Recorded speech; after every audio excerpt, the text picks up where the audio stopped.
It's time to head to Gotham City once again as we look at the second of the Batman animated series Christmas episodes this time, which took place after the big redesign. For those that don't know, they were basically trying to make the characters more streamlined and in tune with the Superman animated series when they made these new episodes. So with those new looks in place, let's take a look at the second episode of Christmas that they've done, Holiday Nights. Like the later Justice League episode Comfort and Joy, Holiday Nights is split up into 3 stories, but unlike that episode, these stories are told in chronological order over the course of a few days. The first story takes place on December 22nd. It's a pretty light piece of a story where Poison Ivy and Harley Quinn use a special lipstick on Bruce Wayne, hypnotizing him and going on a big spending spree, with a fun little montage of the girls having their shopping glee.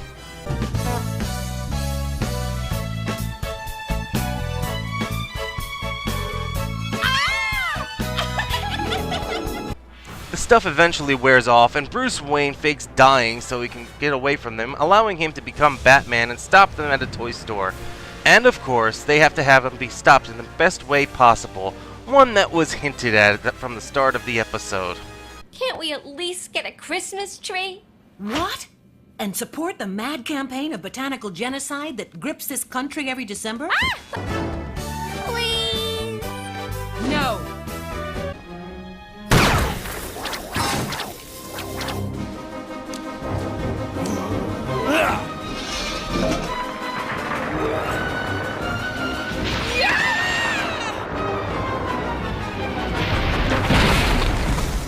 Well, here's your stupid tree.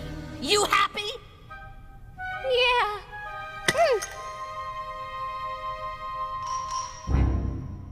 The second story, taking place on Christmas Eve, focuses on Barbara Gordon and the Gotham detectives Harvey Bullock and Renee Montoya. The 2 detectives are on a stakeout for an invisible shoplifter, and Barbara just happens to be in the same store at the time, shopping for a present for her dad. The shoplifter begins to reveal himself, at first looking just like a bunch of kids, until...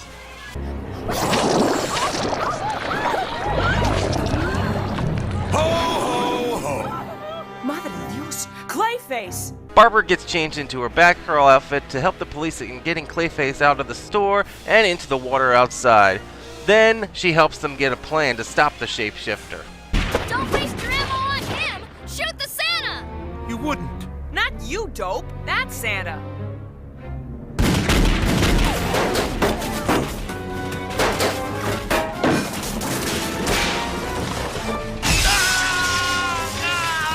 At the end of the segment 2, we get Harvey getting the unfortunate task of going into Clayface's body to get the evidence out. Again, pretty fun segment, and it's bolstered by Bullock having to play Santa for a bit, including having a semi-touching moment where he has to deal with a little girl whose father was put in prison. Listen, kiddo, it's like this. Yeah, I'd like to help you out, but, what I mean is, sometimes even Santa can't make every wish come true. Here, kid. Buy yourself something nice. Thank you, Santa. Can I buy something for my daddy, too? As long as it ain't a hacksaw, why not? But really, the thing about this that gets me is that Batgirl was pretty much just thrown into there to be a costume character into this segment. But it worked for this episode. But moving on, we have our final major segment, which, while not Christmas themed per se, I do have to include it here anyway. Taking place on New Year's Eve, Joker interrupts a football game that's airing to state his New Year's resolution. Starting tonight at midnight, I, your loving Uncle Joker, do solemnly vow not to kill anyone for a whole year. Which means I'm going to have to work extra fast to bump off a few more of you today. His plan this time is that he stole a device that emits certain sound waves, and at the start of the new year in Gotham Square, the device is going to go off, just killing everybody nearby. And just to make sure it's harder on Batman to find him, masks in the Joker's likeness are passed out and people are wearing them. Yes, because everyone in Gotham would be willing to wear a mask representing one of the worst criminals the city has.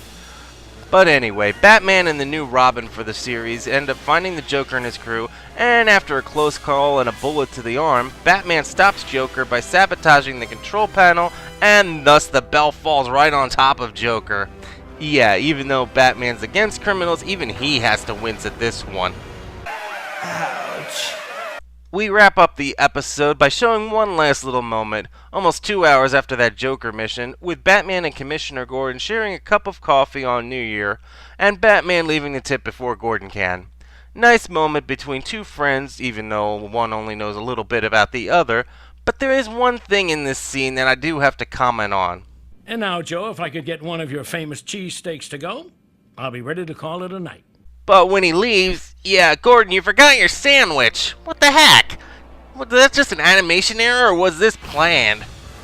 Ah well, all in all, this is a pretty good episode for the second holiday-themed Batman episode, and a good way to show off the redesigned characters a bit.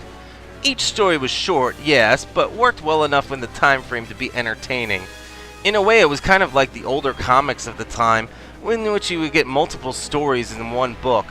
If you've only seen Christmas with the Joker from the pre-redesign, just give this one a try. There's a good chance, save for some artistic designs, that you won't be disappointed. Hopefully, we'll be doing this again next New Year's Eve. Hopefully.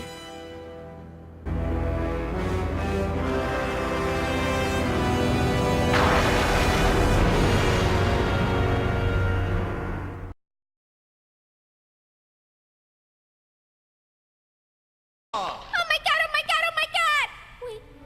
We killed him. Oh well. We were going to do it anyway. You're not the real Santa Claus. Sure I am. Want to see my gun? Ow!